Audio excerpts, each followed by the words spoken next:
कभी कभी कुछ जगहें ऐसी होती हैं जहां जिंदा इंसान का जाना मौत को दावत देने जैसा होता है। आज की कहानी उन्हीं जगहों में से एक काली कोठरी की है, जहां जो गया वो कभी वापस जिंदा नहीं आया, और जिसने लौटने की कोशिश की उसकी आत्मा आज भी वहीं कैद है। कहानी अब और गहरी होने वाली है। अरुण और रिया हवेली के अंदर फंस चुके हैं। बाहर का दरवाजा अपने आप बंद हो चुका है और अब हवेली का असली खेल शुरू होगा।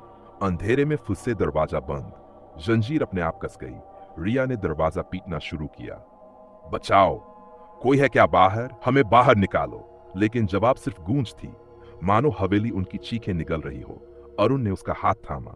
चुप रहो, जितनी आवाज करोगी उतना वो करीब आएगी। रिया सिहर गई। वो कौन? वो अरुण की आंखें कांप गई। वही जिसने हमें अंदर बुलाया। हवेली की आवाजें ऊपर की मंजिल से अजीब आवाजें आने लगीं। कभी किसी औरत के रोने की, कभी बच्चों की खिलखिलाहट और कभी लोहे की जंजीरों के घिसटने की।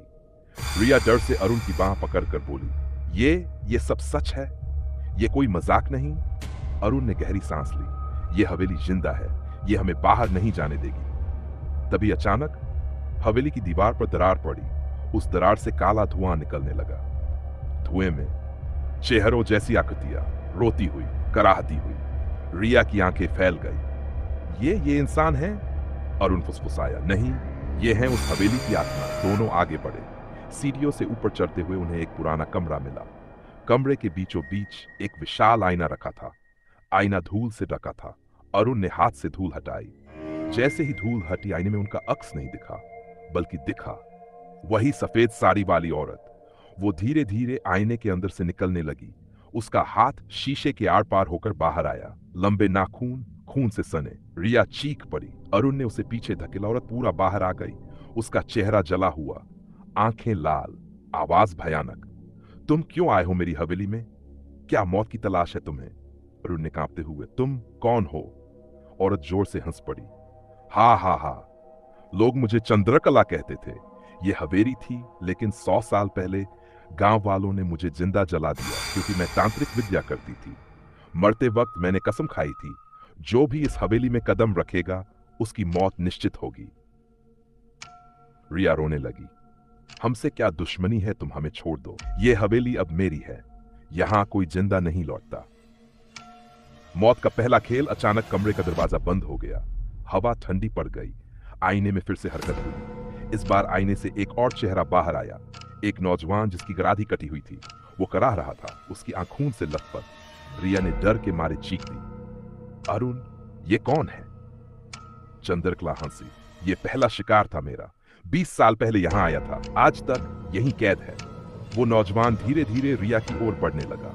उसके पैरों से खून की धार निकल रही थी। अरुण ने रिया को पीछे खींचा। भागो यहां से।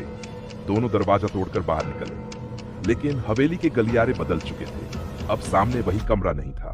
हर तरफ सिर्फ अंधेरा और अंतहीन गलियारे। लेकिन हर रास्ता उसी जगह ले आता, मानो हवेली उन्हें घूम घूम कर कैद कर रही हो। रिया हाफते हुए बोली, ये कैसे मुमकिन है? हम भाग क्यों नहीं पा रहे? अरुण ने कहा, यह हवेली जिंदा है। ये हमें खिलौने की तरह इधर उधर घुमा रही है। तभी अचानक दोनों को लगा कोई पीछे दौड़ रहा है। कदमों की गूंज, भारी सांसें। रिया ने मुड़कर देखा। वही सफेद साड़ी वाली औरत तेजी से उनकी ओर आ रही थी। रिया ने चीखकर अरुण का हाथ पकड़ा। वो आ रही है। दोनों तेजी से भागे, लेकिन गलियारे के अंत में सिर्फ एक कमरा था। दरवाजा अपने आप खुला। अरुण और रिया उसके अंदर घुस गए। दरवाजा अपने आप बंद हो गया। टॉर्च जलाते ही उनकी आंखें फटी रह गईं। दीवारें खून से सनी थीं। फर्श पर अस्थियां बिखरी पड़ी थीं और बीच में एक लोहे की कुर्सी, जिससे अब भी जंजीरें लटक रही थी। रिया कांपते हुए बोली, ये किसका है? अरुण बोला, ये यातना का कमरा है। यहीं चंद्रकला ने अपने शिकारों को मारा था। तभी दीवार से खून टपकने लगा। धीरे धीरे खून से लिखा गया, अब तुम्हारी बारी है। रिया चीख पड़ी। अरुण ने उसे बाहों में ले लिया, लेकिन तभी लोहे की जंजीर अपने आप हिलने लगी, मानो अदृश्य हाथों ने उन्हें पकड़ लिया हो। रिया जंजीरों में बौंध गई। अरुण उसे छुड़ाने की कोशिश करता रहा, लेकिन जंजीरें कसती चली गई। अंधेरे में चंद्रकला की आवाज गूंजी, भागने की कोशिश मत करो, अब मौत का दूसरा खेल शुरू होगा। अरुण और रिया हवेली के खून से सने कमरे में कैद हो चुके हैं।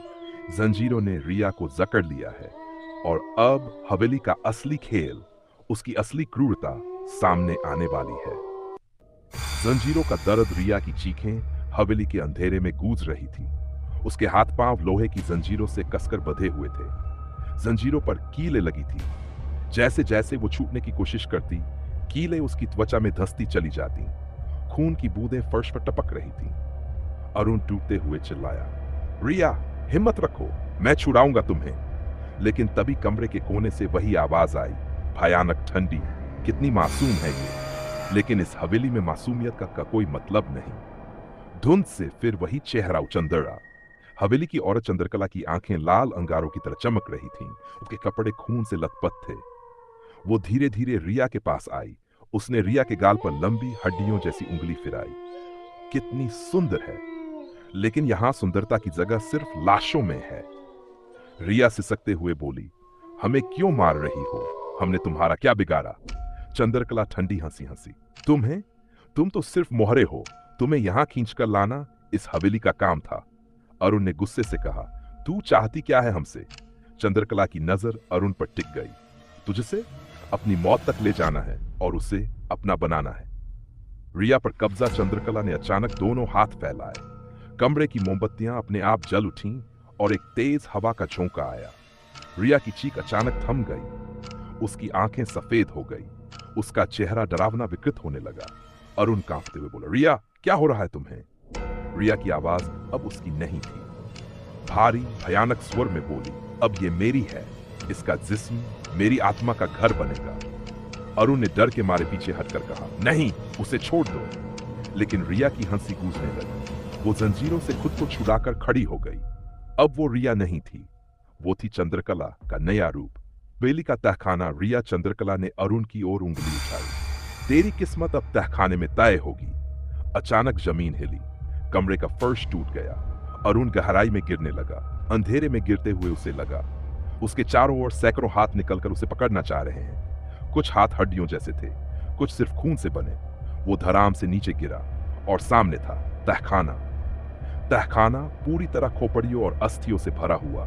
दीवारों पर मशालें जली थी और बीच में खून से बनी एक आकृति। सीन 5, हवेली का राज। अचानक अंधेरे से एक बूढ़ा आदमी निकला। उसका चेहरा सूखा हुआ, आंखें गहरी धंसी हुई।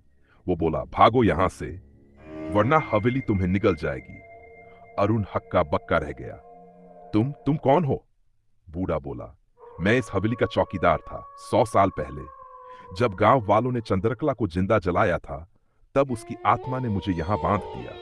मैंने सैकड़ों लोगों को आते और मरते देखा है, कोई यहां से जिंदा नहीं गया। अरुण ने रोते हुए कहा, तो क्या कोई रास्ता नहीं है?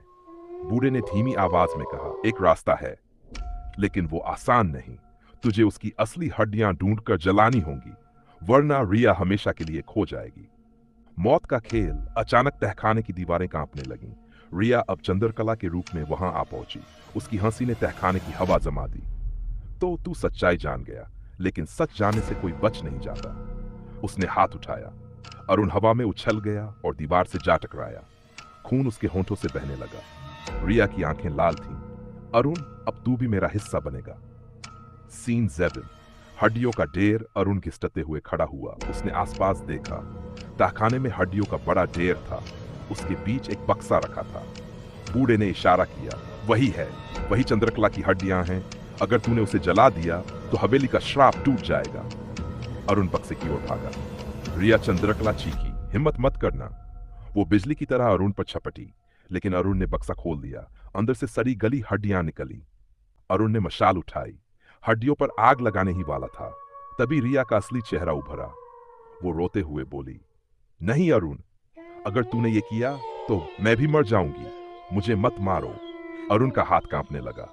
आग की लपटें हड्डियों को छूने ही वाली थीं और हवेली में गूंज उठी, अब तेरी किस्मत का फैसला होगा। अरुण के हाथ में मशाल है और सामने पड़ी है चंद्रकला की हड्डियां। लेकिन सवाल यह है, क्या वो उन्हें जलाकर हवेली के श्राप को तोड़ेगा, या फिर रिया, जो अब चंद्रकला के कब्जे में है, हमेशा के लिए मौत बन जाएगी? आग का फैसला। अरुण के हाथ कांप रहे थे। हड्डियों पर मशाल बस छूने ही वाली थी, तभी रिया ने चीख कर कहा, अरुण प्लीज मुझे मत मारो, अगर तूने ये हड्डियां जलाई तो मैं भी खत्म हो जाऊंगी। अरुण की आंखों से आंसू बहने लगे। अगर ये नहीं किया तो तू हमेशा चंद्रकला की कैद में रहेगी। चंद्रकला की हंसी गूंज उठी। हा हा हा, तू कुछ नहीं कर सकता। अगर तू हड्डियां जलाएगा तो तेरी मोहब्बत हमेशा के लिए राख बन जाएगी, और अगर नहीं जलाएगा तो ये हवेली तुझे भी निगल जाएगी। अरुण के सामने अब सबसे बड़ा फैसला था, प्रेम या मुक्ति। सीन 2। हवेली का खेल। अचानक हवेली जोर जोर से हिलने लगी। दीवारों से खून टपकने लगा। हड्डियों का ढेर अपने आप हिलने लगा। रिया की आंखें लाल चमक उठीं। उसने अरुण पर झपट कर उसका गला पकड़ लिया। तू नहीं बचेगा, तू भी मेरे साथ जलेगा। अरुण घुटते हुए भी मशाल नहीं छोड़ रहा था। उसने रिया की आंखों में देखा और चिल्लाया, रिया, अगर तुझे खोना ही मेरी किस्मत है तो मैं अपनी जान देकर भी तुझे आजाद कर दूंगा।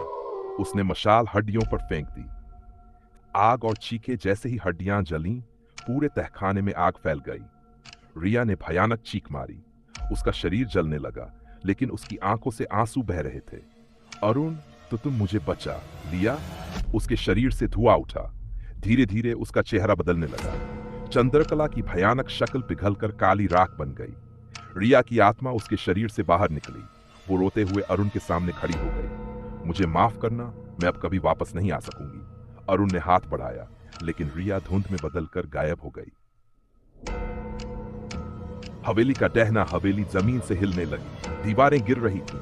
खिड़कियों से आग और धुआं निकल रहा था। पूरा चौकीदार चिल्लाया, भागो, हवेली खत्म हो रही है। अरुण खून से लथपथ टूटा हुआ बाहर भागा। जैसे ही वो हवेली के दरवाजे से निकला, पीछे पूरी हवेली धमाके से ढह गई। आसमान लाल हो गया। हवा में सिर्फ राख और चीखें गूंज रही थीं। अकेलापन। अरुण जमीन पर गिर पड़ा। उसकी सांसें भारी थीं। उसकी आंखों में सिर्फ रिया का चेहरा घूम रहा था।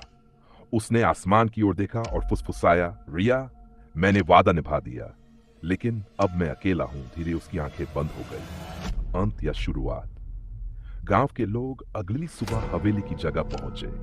वहां सिर्फ राख और पत्थर बचे थे। कहा गया कि हवेली का श्राप खत्म हो गया, लेकिन राख में से किसी ने देखा एक टूटी हुई जंजीर खुद ब खुद हिल रही थी और हवा में गूंज रही थी वही ठंडी हंसी। क्या सच में यह अंत था, या हवेली अब भी किसी नए शिकार का इंतजार कर रही?